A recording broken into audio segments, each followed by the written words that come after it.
اور ان کی معاملات ان سے اختلاف ہو سکتا ہے، لیکن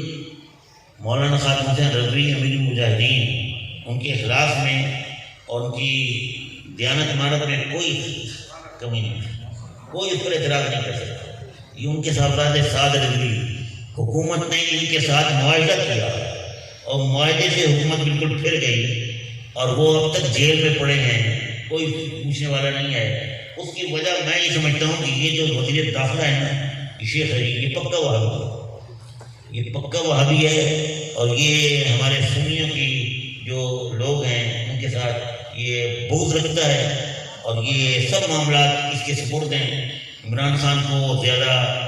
وقت نہیں ملتا ہے ان سب چیزوں کی طرف توجہ کرنے کا، لیکن میں گزارش کروں گا عمران خان صاحب سے ساتھ کہ تحریک لبیک کے سعد رضوی صاحب کو وہ جلد رہائی دلوائیں، اللہ تعالیٰ کو جلد رہائی عطا فرمائے،